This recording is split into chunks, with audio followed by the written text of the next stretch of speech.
So on to our last kind of lecture speaker of the day. Quick introduction. So Adrian Wooster is going to be joining us now of DKT. And he'll be looking at the 2 million properties already equipped with fibre and the huge rollout ahead. He will consider the scale and challenges of what can be done to ensure it is a happy journey for operators, investors and customers alike. Very short bio.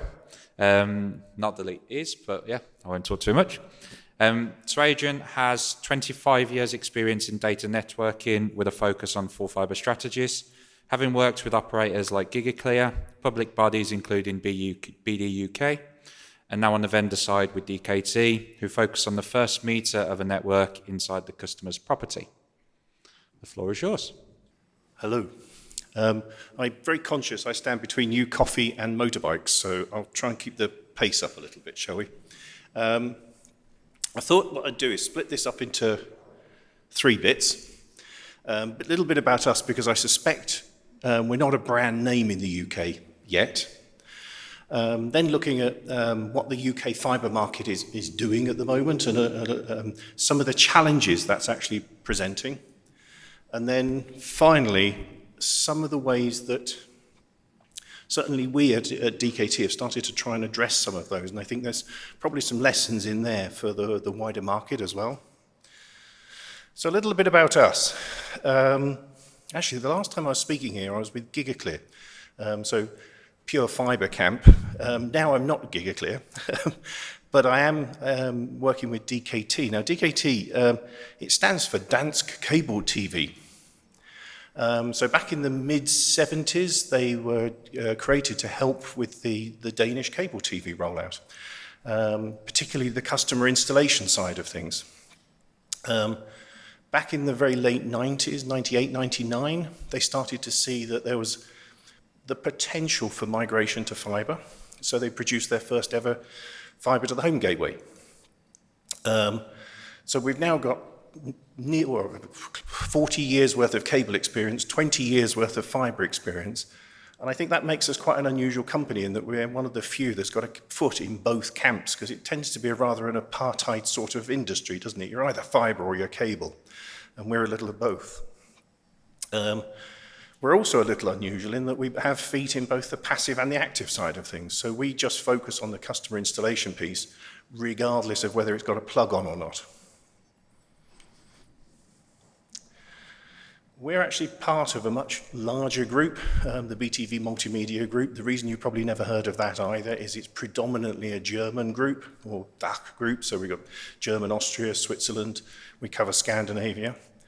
8 organisations in total, about 100 million revenue, distributed across the region. But it's quite a varied group. Within the group, DKT is sort of the product manufacturer, if you like. We've got a company that they actually design, build and deliver networks. People like Enedis are more traditional systems integrators. So there's quite a broad range of skills in there. So together, we can do pretty much anything with either a hybrid fibre or a pure fibre network, or actually a little of both.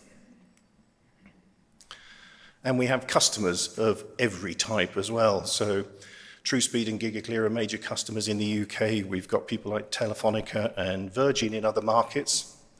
So a little bit of everything there. Some of those networks actually in Germany we're building. We don't just supply the products, we're actually building them. So that's enough about us. 360 view of the fibre market. It's finally starting to grow, isn't it? These are figures from the Fibre to the Home Council. They produce a panorama report once a year. In Germany, just last year, they added 2.7 million properties to their fibre rollouts. An increase of about 66% just over that 1 year. The UK, they had to come up with new terminology. So we added 2 million fibre sockets outside 1.7 million properties. Now, the German rollout, nicely ordered. 1 property, 1 connection. The UK, free market. So we've now got 1.7 million properties added in a single year, but quite a few of those now have 2 connections outside. And in fact, there are photographs now of a number of areas of London with 3 or 4 fibres available to them. Yeah. But when combined, the UK, Germany and Italy still represent 60% of all of the properties across the whole of Europe without fibre at all. Now, I'm conscious we're sort of talking about just fibre. There's an awful lot of HFC out there still delivering the gigabit-capable networks, but the growth of engineering terms is in fibre. And it's interesting to look at who's building. So this slide has been changing a little over the years. The incumbent slice is now growing, which I guess is a good thing. So the likes of BT, Deutsche Telekom and some of the likes are now starting to deploy. But still the bulk of this is coming from altnets. An awful lot of new altnets, which I guess, you know, at one level gives us a lot more choice. With so many different companies, hopefully it gives us sort of greater opportunity to be building on more fronts all at the same time. And you'd like to think it creates a much more diverse infrastructure. But it's also creating a massive stress on very scarce resources out there, and not least of this is specialised, experienced labour.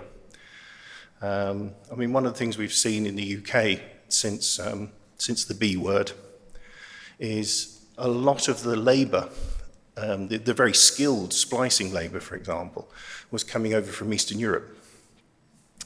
They've now seen that they can go back to Germany and still earn in euros and not have to worry about the exchange rate risks and all those sorts of things. So we're now seeing a sort of a bit of a double whammy here at the moment.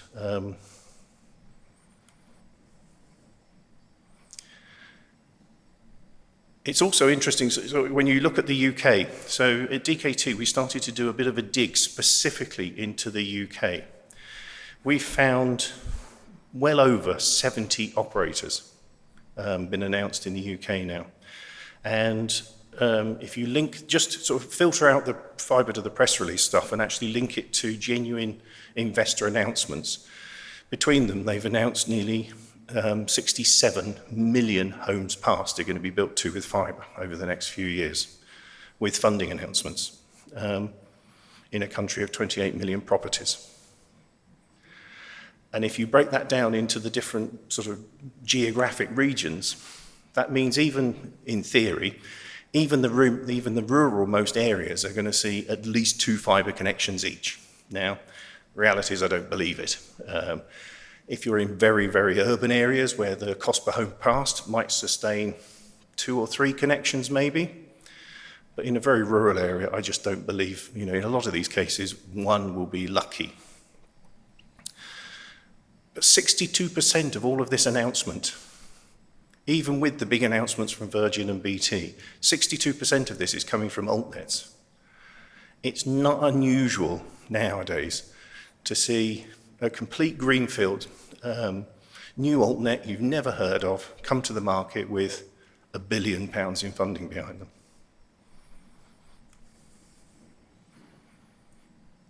And when you add up the length of all of those networks that they claim they're going to build, it comes to about 635,000 kilometres of new network, which is all the way to the moon and most of the way back.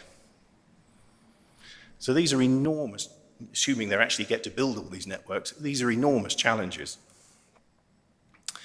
And what's interesting about them is it's sort of when you look at them in the sort of standard growth cycles of businesses, from that sort of seed funding and bootstrap, going up through the startup phase and then eventually to maturity and an investor exit, they're doing this in 3 to 5 years. Now, if that was a Silicon Valley startup, you would be saying, why are they taking that long? These are enormous civil engineering projects. They're expected to grow in extraordinary steps. And scaling at pace, delivering a quality network with predictable costs, the sorts of things that the big guys are expected to do and have experience of doing, But they're trying to do it with often untested processes and systems. I mean, they are literally starting from ground zero. And they're trying to do this all at the time when there's a skills shortage. So you're now starting to see contractors, I'm sure you're aware, contractors signing up with their best gangs to the new customer. The customer gets established, the less good gangs start creeping in, and the good gangs then go to the next one who's coming up to sign a PO. There's an awful lot of churn in the marketplace at the moment. So it's perhaps not really surprising that some deployments are rather slower than were planned, are increasingly over budget, that build quality issues are starting to creep in. And of course, these are all starting to further impact cost and delays. It becomes a bit of a vicious cycle. I'm aware of, but I'm not going to name, at least 2 operators that are rebuilding up to a quarter of their existing infrastructure. Because once they delivered it and started to do customer installs, it wasn't quite as good as they thought it was. So what do you do about it? And I think in the media and the government and everybody else is saying, well, we need to train more people. But how long does it take to train a skilled engineer? This isn't something you fix overnight. So, of course, it's a good thing, and organisations like the SCTE could help with all of those sorts of things, and that's fantastic. But it does really only address one part of the problem. And of course, scaling from a building standing start, you need more than just good people. You need good processes and to be able to get to a sensible price, the 3 Ps. But if you end up with too few people trained to use exactly the same techniques as everybody else, within exactly the same processes as everybody else, you're going to have so little differentiation in an increasingly busy market. If you're competing against 3 or 4 operators doing precisely the same as you, you'll still be missing targets, but with 0 differentiation. And when I put this in, and Einstein said, and then later found out that actually he didn't say, but it's still not a bad quote. The definition of insanity is trying to do something over and over again and expecting a different result.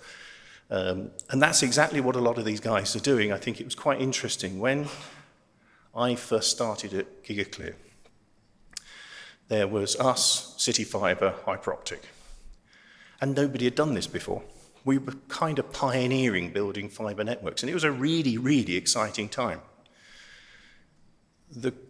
What you're now seeing, those companies that are coming through today, they haven't done it before. They're a lot more risk averse because the challenge they've set themselves is so enormous, and they're just broadly following each other. There's a lot less innovation going on in there, I think, now. So what should they be doing about it? And I think one of the arguments we've been making is that actually these people need to start getting a little bit closer to their vendors. And I think we've heard in some of the previous conversations sort of the expertise that sits inside some of these organizations, and start leaning on them to help drive efficiency, drive innovation, drive integration actually as well. These are complex systems that not one organization can deliver on their own. As we've seen, these vendors, they know their products inside out and backwards. And they'll know how to integrate them into quite sophisticated solutions. Increasingly, and this is something that's growing, interoperability is becoming less of a swear word.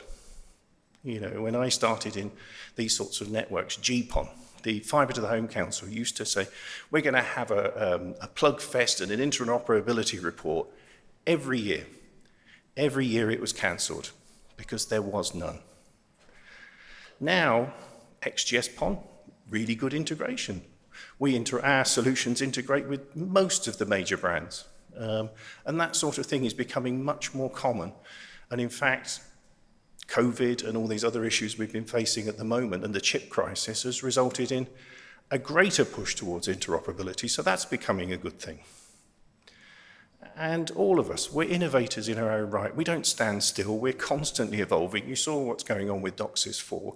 There's some really interesting things happening that if the operators get a little bit closer to people like us, actually, they may start to differentiate a little.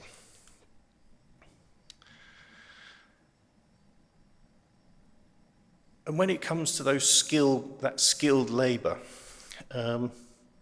if the talent pool is a little too shallow, widen it. Try to find ways that you can reach beyond requiring those very skilled splicers, optical testers, and all the rest of it. Try to simplify the technology. Try to refine the processes that you're building. And innovate. And that's where we came with the first meter. We've got a sort of first meter philosophy. It's the company, we only think about from the customer out. The industry always tends, the telecoms industry, I think, is the only industry that thinks the customer is the last thing you get to. You know, they always talk about the last mile. We've only ever worked in the customer installation, so we always think it's the first meter that matters. And then we've sort of developed a product philosophy around this. And it's centered on the customer experience. First and foremost, that first meter inside their home.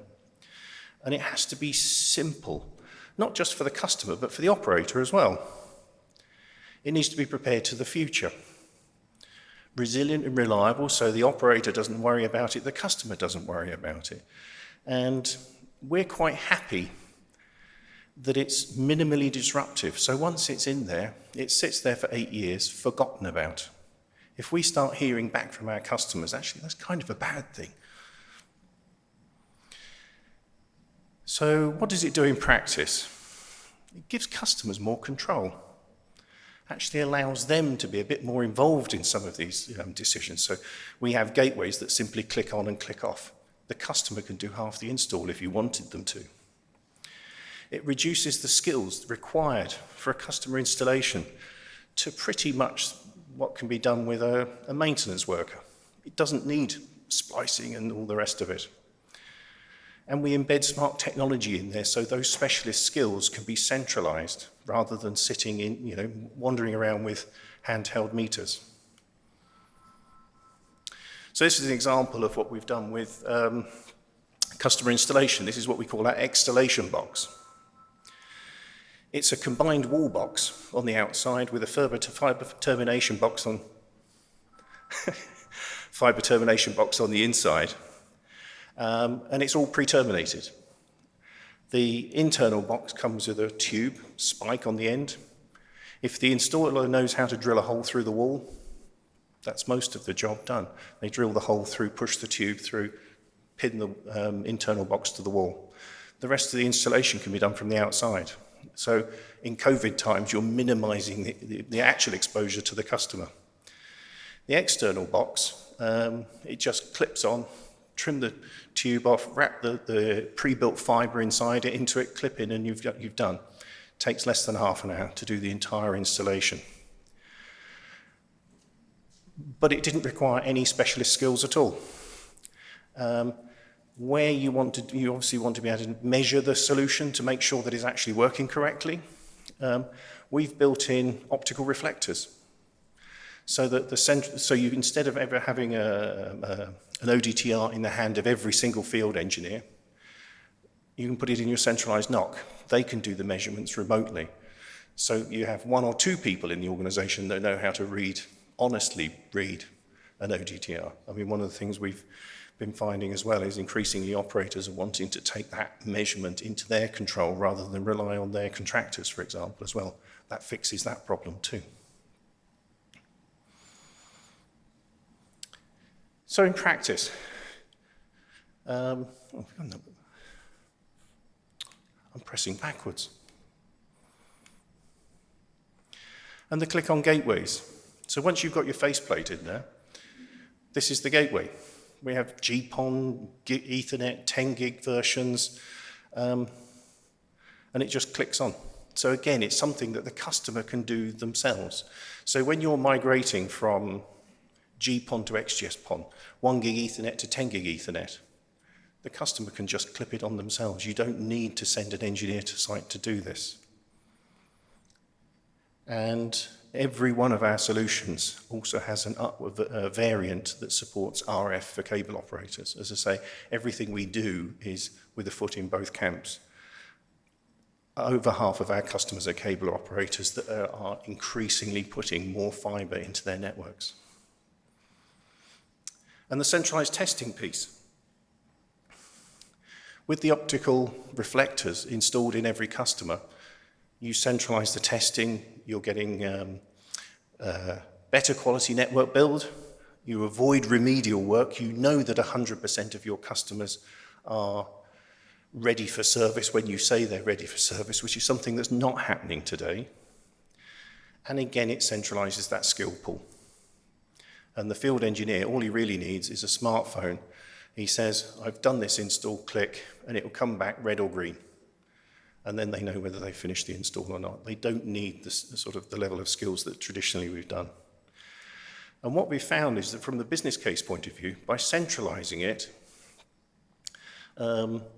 you save on all those individual engineer tests. The business case is made just on that. So the long-term in-life monitoring you get from centralized testing is almost the free upside to it.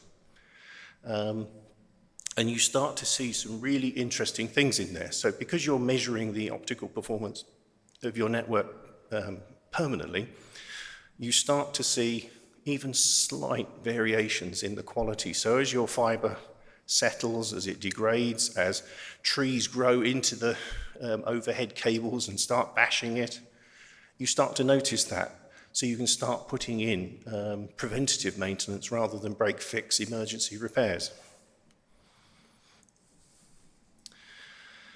One of the traditional problems with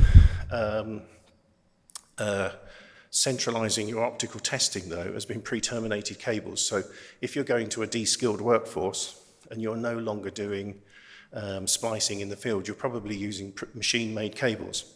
One of the challenges with that is that if every customer has a 100 meter drop cable in it, they all send back precisely the same reflection. And what we were finding was in the industry, a lot of the optical test head companies were telling their customers, well, you just have to offset each one of the legs on your splitters, which is all very well, but if you're de-skilling your workforce, that's not an easy thing to do. So we built a brand new splitter unit. This is not rocket science, by the way. Inside that splitter unit, the legs on it are offset for you.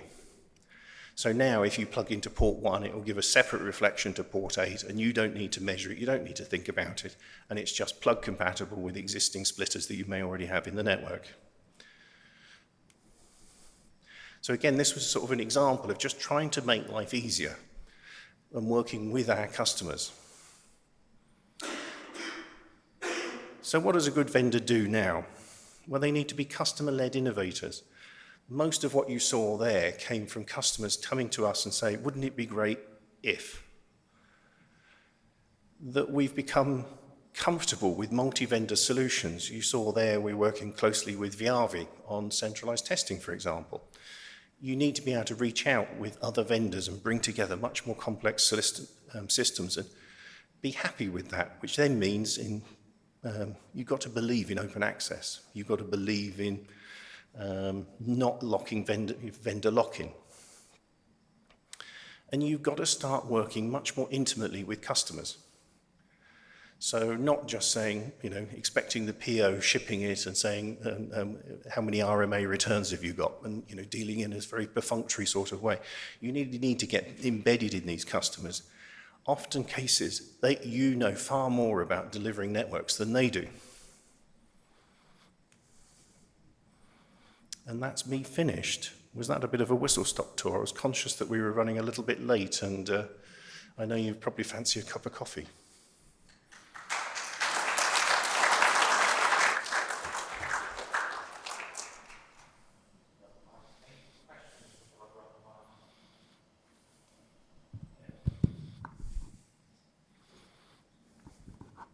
Nothing too technical. I'm not as technical as the last guys. Hello. Just on that slide that you had with the VRV unit at the top, you send a signal out to the houses for testing. How do you know which house? So, and that's actually one of the important things. So you'll get a reflection off the end of the fibre.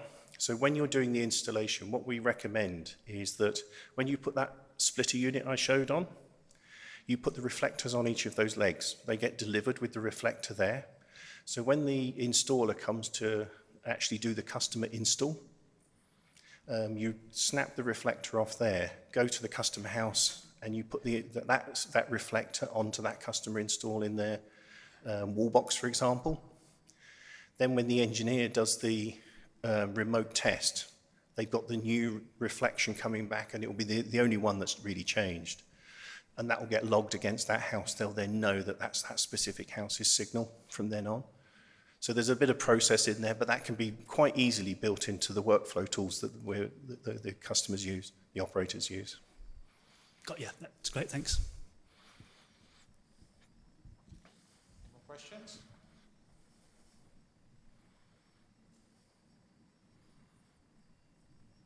I got away with it. Okay. Thank you very much. Thank you.